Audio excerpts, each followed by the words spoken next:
he who finds his life will lose it. That can be translated on several levels, but it is a secret. If one looks at the planet, one finds people trying to grasp something which they can't grasp, and they're not finding what they want. A soul who is living in his truth of a creature who has come from nothing and has no rights, and rather than claim any false rights, accepts whatever is actually coming concretely, will gain. The other is bound to be a loser. That matters, because a lot of our pain comes from the fact that we insist that such and such should be. I want to dwell on the first reading, however. It's this. It's a very early condemnation of a form of ritualism, that we're keeping the Godhead happy by certain gestures. And through the prophet Isaiah, the Lord is hitting hard at this hypocrisy. But it's not just something from Old Testament times, it applies to us too. Here we have the plethora of events in the calendar. Some are quite regular because the new moon happens every month. I believe that actually to this day, in the Islamic culture, the new moon is still an important event. They live very much the rhythm of nature, don't they? But all these feasts full of incense and smoke can be, as it were, a smoke screen precisely, throwing dust in God's eyes. We're doing our duty. And here Isaiah is hitting this head on. That is not what praise is about. If it's there and well done, well and good. But the praise must happen on the level of the soul. And then the rest can be an expression of something which is there. It can happen in Christian circles too. We can have high temperatures in debates about liturgical tendencies. People entrench themselves in schools, and by that lose charity. There is also an illness. It's that of not knowing how to create an atmosphere, because one is so much involved with creating what is the ritual. I've seen it many times, where to get the ritual correctly done, charity goes out of the window. That can be on the level of music, chant, or on the level of things that should be happening in the sanctuary or in church.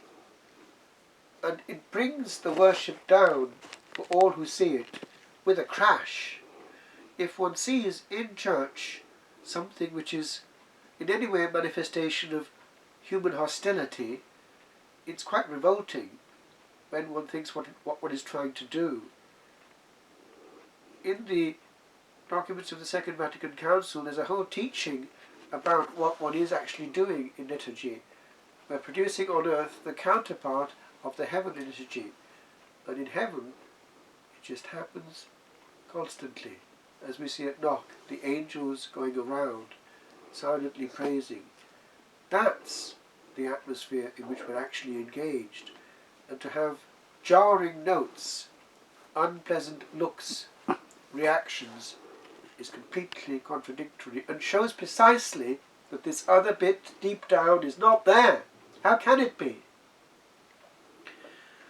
I remember when I was a child in Sunday school being taught this, and it's a lesson which I've never actually forgotten. At that point we had a good lady who was very faithful to me actually for years. Even when I was a monk, she might write. She was a lovely lady, a holy lady, good Welsh speaker as they all would have been in chapel, and she gave us this just aside in one lesson when we were children in the Sunday school. It was this: in chapel or in church, we're in heaven on earth, and as there would be no unpleasantness in heaven, so in the house of God there should never be anything which is not an expression of heaven. We have to be always in love in the house of God. And that message has never left me.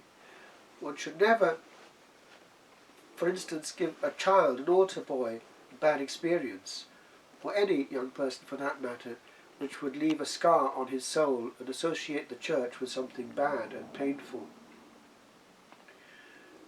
Some years ago, this scene happened in some church. A big family filed into church.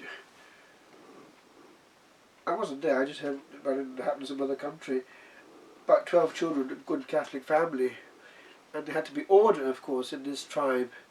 And so the father was a good disciplinarian, and he would have ways and means of maintaining that the order was maintained, especially in the house of God.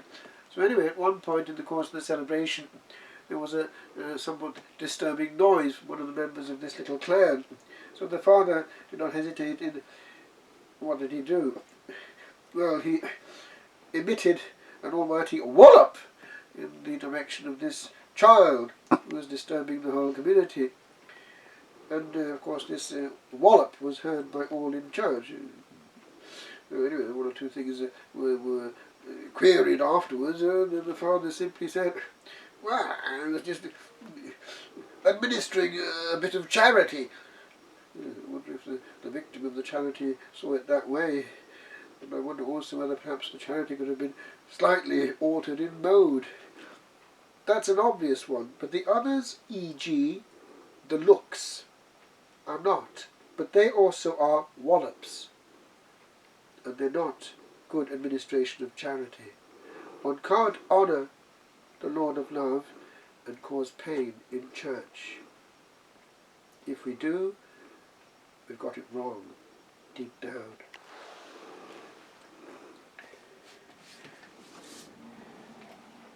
I picked this up and I was moved by what Paul VI had to say. He, as you know, saw that there was also something far deeper going wrong in the liturgical world at the time. In the early 70s he had said this, that the smoke of Satan had entered the temple of God by some fissure, some chink, and he was referring to the hijacking of the power of renewal which was in the air in the period of grace, which was badly used and applied. And he saw it quite clearly as an attack on the sacred by the forces that hate it. It led also precisely to what I said at the beginning: factions, war camps, aggressiveness, all in the atmosphere of liturgy and praise. But he then also, in 1972, in a general audience of mid-November, November the 15th, it was a Wednesday, gave a whole teaching on this demonic force which was attacking the church and human beings. And he went into some detail. He goes into all these interventions of demonic forces in the Gospels and Acts. But then he hits head on the fundamental malice of this force, which wishes us harm and gets it. However, we know many things about this diabolical world. Initially, he would hint that we don't know all that much about where the demon came from. We know that he's a fallen angel, but the prehistory of his misbehaviour is a bit of a mystery to us. But we know he is there. He's insisting he's a personal force and intelligence, not therefore of the realm of myth at all. The devil, he says, is at the origin of humanity's first misfortune. He was the devious and fatal tempter of the first sin, original sin. From that fall of Adam, the devil acquired a certain empire over man, from which only the redemption of Christ can free us.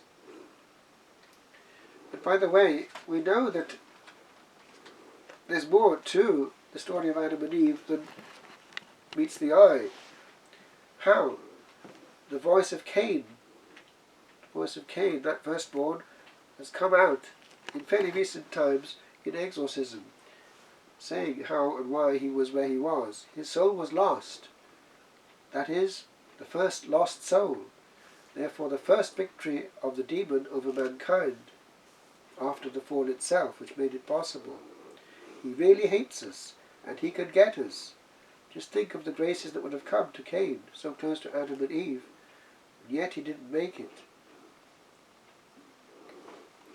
Now the Pope goes on in a very powerful tirade.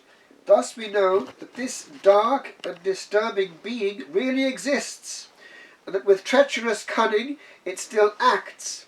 It is the occult enemy who sows errors and misfortunes in human history. He goes on about the parable of the tares, the weeds. He's there, damaging and confusing.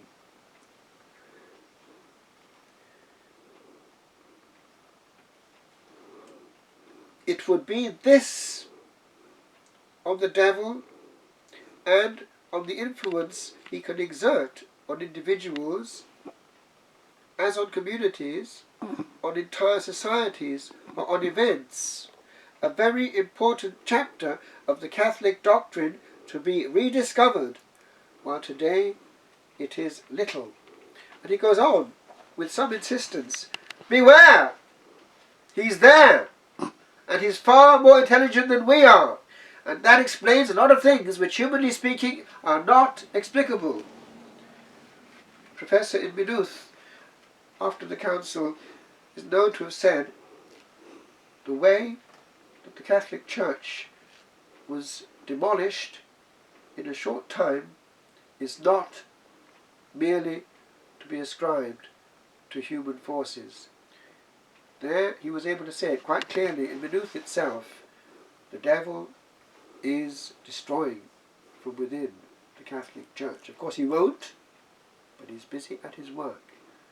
We need to be aware of it. So charity is a higher level than hatred, which is his game. And if we cause hatred in church, we are just one more cog in his great machine of auto-destruction of the house of God.